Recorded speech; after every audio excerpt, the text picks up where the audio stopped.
8 de dezembro é dia de festa da Imaculada Conceição, dia de grande festa na igreja. É o dia também de renovarmos o nosso coração consagrado a Deus. É o dia das primeiras consagrações virginais na nossa comunidade. É o dia em que celebramos também a fundação da nossa casa na Abadia de Tongerlo, na Bélgica. E aqui no Carmo vamos viver esse momento bonito de envio, dos novos envios para as missões. Cada ano rezando, buscando o lugar de cada um. É nessa festa que confiamos a presença da Virgem Maria, que confiamos ela que tem um coração imaculado, o sim de cada um dos nossos irmãos para as missões que Deus e a Igreja lhes confiam. Por isso rezemos, agradecendo a Deus por tudo que vivemos juntos. Foi um retiro muito forte, muito intenso, muito profundo, muito profético, cheio da presença de Deus. Então rezemos com um coração virginal, com um coração imaculado, cheio de ação de graças por tudo o que vivemos nesses dias. Continuando o nosso retiro, hoje o número 35 e 36, a vida fraterna, lugar da perseverança. E o documento vai falar justamente como a vida fraterna é esse lugar em que vivemos relações que nos ajudam a sermos fraternos e a sermos fiéis e perseverantes na nossa vocação. Depois do concílio, o magistério amadureceu e aprofundou uma constante elaboração acerca do papel da vida fraterna na perseverança dos consagrados. Com crescente insistência, na verdade, reconheceu-se na vida fraterna em comunidade e nas relações que nela se constituem um dos âmbitos característicos da sequela Cristo dos consagrados. Por outro lado, muito significativamente no magistério conciliar é exatamente a vida em comum o primeiro sujeito chamado à perseverança. A vida comum é exemplo do que sucedia na igreja primitiva, onde a multidão dos fiéis era um só coração e uma só alma, alimentada pela doutrina evangélica, pela sagrada liturgia e, sobretudo, pela Eucaristia. Persevere na oração e na comunhão do mesmo Espírito. Então, a Comunidade Apostólica de Jerusalém é, por isso, a proposta como modelo da vida religiosa para que se possa acolher os desafios que a história contemporânea põe. O magistério, então, indica o instrumento por meio dos quais a vida fraterna é vivificada e nutrida: o Evangelho, a liturgia, a Eucaristia e a oração. Tais instrumentos serão constantemente sugeridos nos documentos posteriores até encontrar aprofundado desenvolvimento na instrução a partir de Cristo. Progressivamente é evidenciado que para uma verdadeira vida de comunhão é essencial não somente a oração, mas a própria perseverança de cada um dos membros da comunidade no caminho pessoal de adesão a Cristo, a qual se realiza também por meio do cuidado das relações comunitárias. Emerge, além disso, que a perseverança de cada um está em relação recíproca com a perseverança da comunidade. Então, tão bonito, né? A vida fraterna é lugar onde eu vou aprender a perseverar na minha vocação e a qualidade das relações me ajudam, me sustentam nesse amor a Deus, nessa fidelidade da minha vida para com Deus. As relações comunitárias vão então me ajudar a ser uma ajuda recíproca na perseverança e vão ser um lugar de encorajamento para que todos cheguemos até o fim da corrida. Então, como irmãos, quando, por exemplo, hoje vamos fazer esse envio para as casas e vamos dar graças a Deus por todos aqueles que aceitam se doar durante um ano numa cidade, numa missão, às vezes casa de retiro, às vezes fraternidade missionária, escola do carisma, casas a serviço do bem comum de toda a comunidade. Independente do lugar onde nós vamos ser enviados, o que é que nós acreditamos? Que essa vida fraterna, porque ninguém é enviado sozinho, mas somos enviados no mínimo 3, porque não podemos fazer mais do que a Trindade, né? Uma comunidade só existe a partir do número da Trindade, 3. Então, 3 ou mais pessoas, às vezes grandes comunidades como a Casa Mãe ou a Casa do Rio, em que são muitos jovens. Então, nessas fraternidades, nessas casas missionárias, nos comprometemos a que a nossa vida fraterna seja suporte e sustento para a fidelidade uns dos outros. E aí o número 36 vai dizer uma coisa muito séria, é que nós somos corresponsáveis pelos nossos irmãos e irmãs. Quer dizer que quando eu sou enviado em missão, eu também me responsabilizo de lutar, de defender, de proteger a vocação do meu irmão. Como num casamento, um é corresponsável pela salvação do outro. O número 36 vai dizer: a forte ligação entre uma vida fraterna autenticamente evangélica e a efetiva capacidade de uma comunidade em formar jovens religiosos foram amplamente reafirmadas e aprofundadas na instrução Potissimum Institutione, que, reviando mais uma vez a inspiração fundamental da Igreja descrita pelos Atos dos Apóstolos, fruto da Páscoa do Senhor, recordam as condições e as exigências que um tal modelo requer: humilde realismo e atitude de fé, negação de si e acolhida do Espírito Santo, todos os caráteres próprios da perseverança. Então esse número 36 é um número muito importante, porque vai nos dizer que somos corresponsáveis uns dos outros e que a vida fraterna que nós vamos viver vão permitir essa fidelidade dos nossos irmãos, mas à condição de vivermos os 4 pilares desse modelo que é a primeira comunidade cristã: humilde realismo, atitude de fé, negação de si e acolhida do Espírito Santo. Então, sejamos fiéis depois de toda essa injeção de ânimo, de vida, de santidade que foi esse retiro, sejamos fiéis nessa certeza de sermos enviados como família espiritual, como comunidade unida, como comunidade reunida por causa do Senhor, em nome do Senhor, por causa dele, da presença viva, que misteriosamente nos escolhe, nos elege para nos santificarmos uns aos outros, mas também para nos protegermos uns aos outros nesse caminho rumo ao céu. E por isso precisamos de ter um humilde realismo, não se escandalizar, não fazer dramas, mas sermos humildes, de forma realista, mas também uma atitude de fé. Acreditando sempre que podemos fazer progressos, que estamos mais perto do alvo do que estávamos o ano passado, ou há 10 anos, que Deus vai agir, que Deus vai nos ajudar nesse processo de fidelidade, que isso também passa pela negação de mim, e nós vimos tudo que o individualismo, tudo que as ideias muito fechadas sobre si mesmo, tudo que isso é um veneno na vida de fidelidade, e também a acolhida do Espírito Santo. O Espírito Santo vai nos surpreender ao longo desse ano, como tem nos surpreendido ao longo de todos esses anos. Ele vai nos surpreender com as suas graças, com os seus chamados, com os seus auxílios inesperados. Verdadeiramente somos gratos à presença, à condução do Espírito Santo, porque é isso que nos conduz à perseverança. Gênesis 3, 9 a 15, o versículo 20, o Senhor Deus chamou o homem: onde estás? Disse ele. Ouvi teu passo no jardim, respondeu o homem, tive medo porque estou nu e me escondi. Ele retomou, e quem te fez saber que estavas nu? Comestes então da árvore que te proibi comer? O homem respondeu, a mulher que puseste junto de mim me deu da árvore e eu comi. O Senhor Deus disse à mulher, que fizestes? E a mulher respondeu, a serpente me seduziu e eu comi. Então o Senhor Deus disse à serpente, por que fizestes isso? És maldita entre todos os animais domésticos e todas as feras selvagens. Caminharás sobre o teu ventre e comerás poeiras todos os dias da tua vida. Porém hostilidade entre ti e a mulher, entre tua linhagem e a linhagem dela. Ela te esmagará a cabeça e tu lhe ferirás o calcanhar. O homem chamou sua mulher Eva por ser a mãe de todos os viventes. Essa passagem do homem que se descobre pecador, se descobre nu, que tem medo de Deus porque traiu a sua confiança, porque traiu esse pacto de comunhão, porque traiu essa união com Deus, porque traiu essa relação de profundo amor filial, finalmente vai encontrar justificativas para o seu erro. Em vez de crescer e de assumir o seu erro para voltar à fidelidade, para perseverar na sua vocação, ele tenta arranjar desculpas.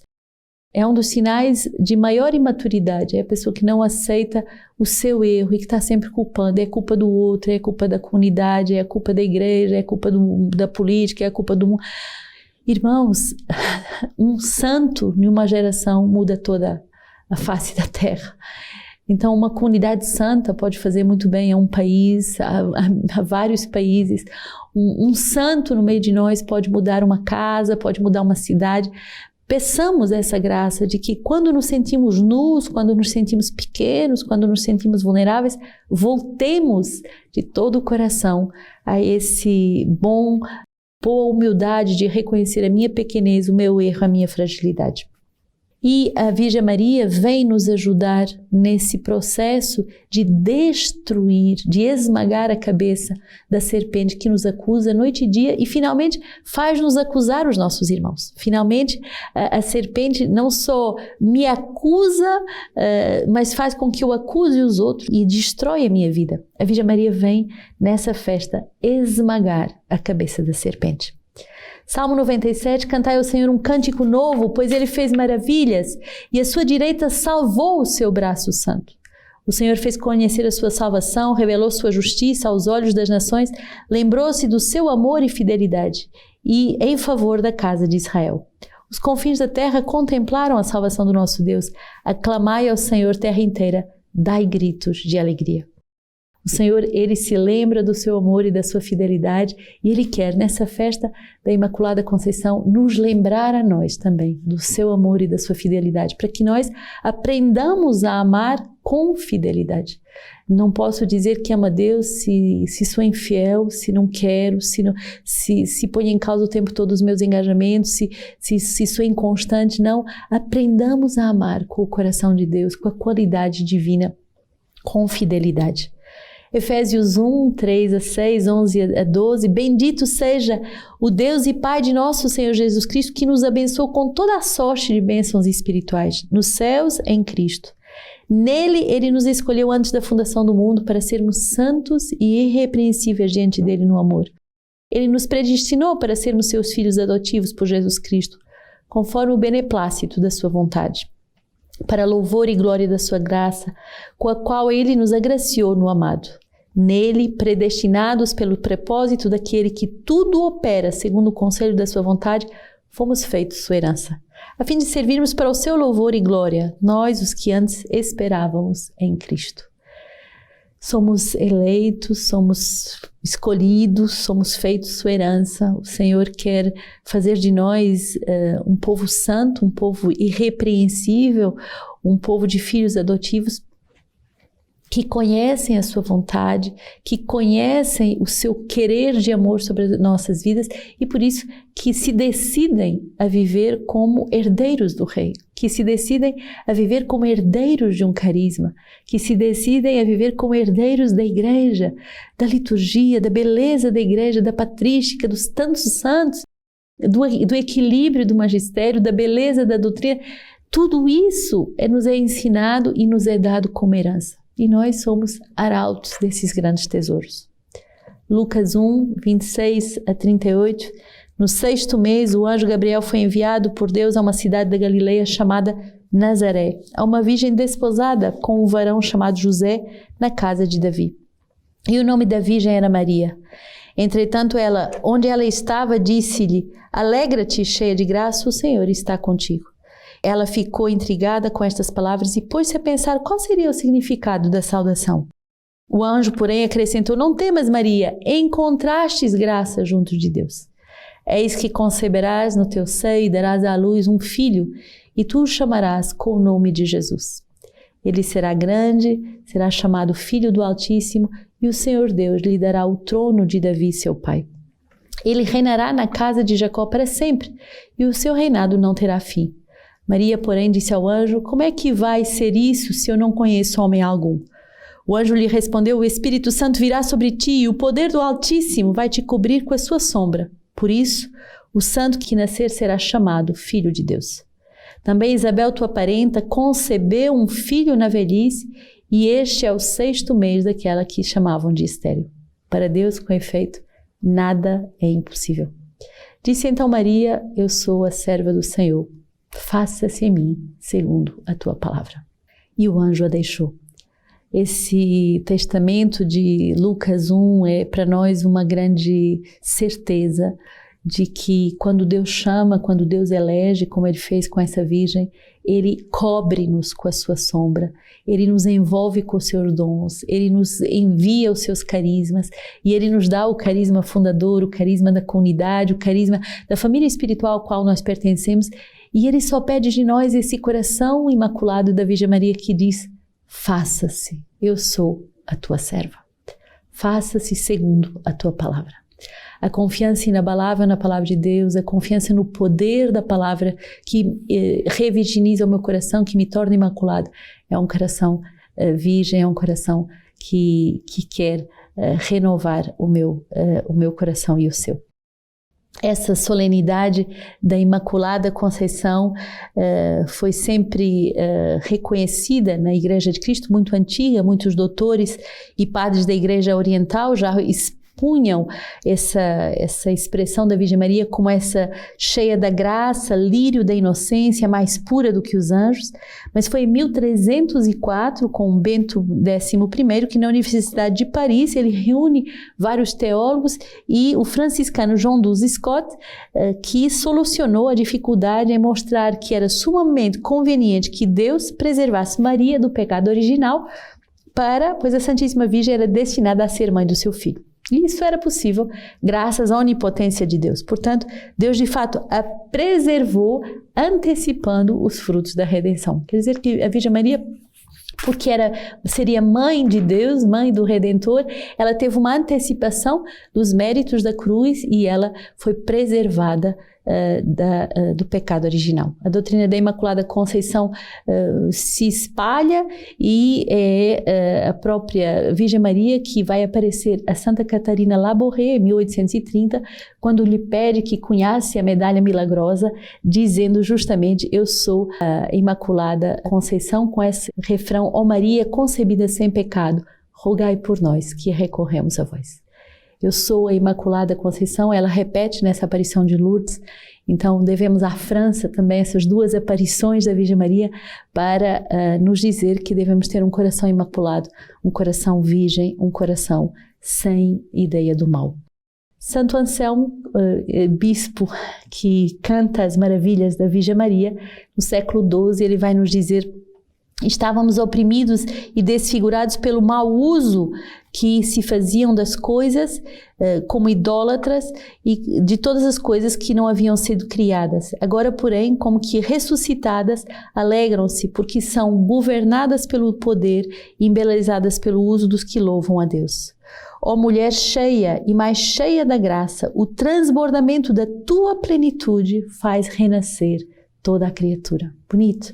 Ó mulher cheia e mais cheia da graça, o transbordamento da tua plenitude faz renascer toda a criatura. Toda a criação é obra de Deus e Deus nasceu de Maria. Deus que fez tudo, formou-se a si próprio no seio de Maria. Ele que pôde fazer tudo do nada, não quis refazer sem Maria o que fora profanado. Então, se Deus Pai é o Pai de todas as coisas criadas, a Virgem Maria é a mãe de todas as coisas recriadas. Deus é o Pai da criação universal e Maria é a mãe da redenção universal. Por isso, peçamos à Virgem Maria que ela proteja toda a nossa comunidade, que ela proteja todas as graças recebidas nesse belíssimo retiro anual, que Ele proteja agora todo o envio em missão nas casas, tudo que vamos viver a partir desse ano apostólico, e nesse belo retiro de Advento, pedindo à Virgem Maria, escondendo o nosso sim no sim do coração imaculado da Virgem Maria, e que com ela possamos clamar: faça-se segundo a tua palavra. Eis-me aqui, eu sou a serva do Senhor.